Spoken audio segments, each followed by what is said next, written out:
Ito mo na ako. Dito ako nagmahala sa inyo.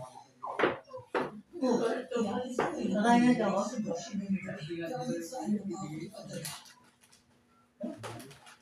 Bakit? Kung si Abraham na wala na lalaki sa anak ko, malalaman niya kung ano yun. At yun ang kanyang gagawin. Nangalit si Choco kayo. Kasi sigurahin kong ligtas kayo. Ibigyan ko kayo ng mga anak mo ng kalayaan. Nakalimutan na ba ng aking ina? Tanging paraon lang ang makakapagpalaya sa akin. Moises, huwag kang papasok. Puro kalungkutan lamang ang nandito. Inahalin mo ba sila ina? Sinundan kita rito para makita ang babae si Josue. Bait siya eh. Bait na. Ikaw yung matandang babae na ibig sa gitna ng mga bata. Niligtas mo ako. Anak ko, kung mahal mo ko, hindi na. Mahal ko kayo aking ina. Ngunit anak mo ako. Bakit? O sa'yo.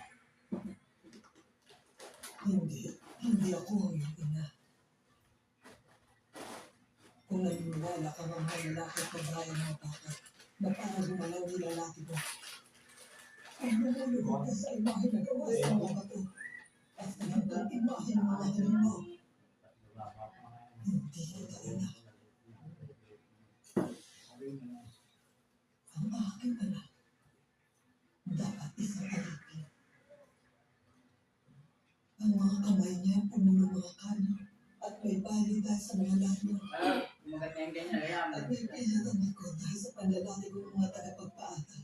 Subalit sa puso niya nag-aalab ang espiritu ng buhay na Diyos. Naako ba ng Diyos kayo ng pilat sa likod at mga baling kamay bilang ganti para sa kanyang tulong? Ang Diyos ng disyerto ang pag-asa ng mga walang pag-asa. Ang lugar mo doon sa bulwagan ng palasyo. Nagtagumpay ka sa lahat ng mga bansang pinuntahan mo. Sa akin ka, anak. Magkano nagagastos mo sa bahay? Pinag-setting sa lahat ng nagmamahal sa iyo. Ano na Mga walang pag-asa. Hindi ba sila Mas 50 na yun. Paunti-unti. Kasama na mga katilhan doon. Kaya Pagkain. ko ba sa sinasabi mong Diyos na hindi ikaw ang aking ina? Hindi namin alam kung ano ang pangalan niya.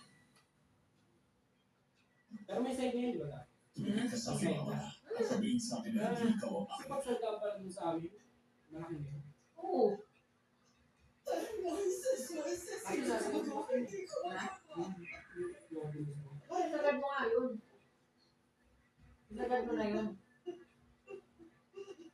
Malawak yun. Ba't maliit lang ina mo? Malawak mo na yung Ako ate. ang kapatid mo siya. Malit lang yung inano ko kasi. Kasi Yung lolo ko gusto. Nasa likuran ko eh. Doon na nagtayo ng bahay kasi wala akong matayuan ng bahay. Ako ang kapatid niyo si Moises. Sige, kumanda kayo sa pag-alis. Bilis!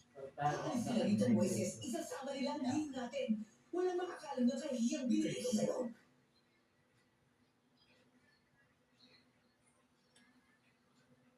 Ano ba ang mababago sa akin?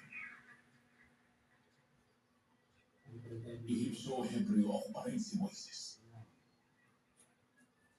Ito pa rin ang mga kamay ko. Parehong mga bisig. Ito pa rin naman ang mukha ko nung dumating ako rito.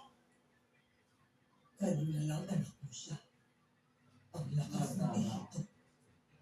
Ngayon sa akin ka na, isang alipin ng Ehipto. Hindi mo ba ito'y kinabibiya? Hindi ako nahihiya. Kaya bakit ko naman ikahihiya ang babaeng nagsino sa akin? O mga laki na aking pinatulan. Ang Diyos na aking mga ninuno. Moises, anong gagawin mo?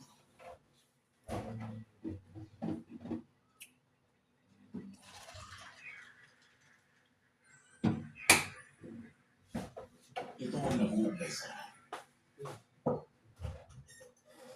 Mula ngayon mananatili natin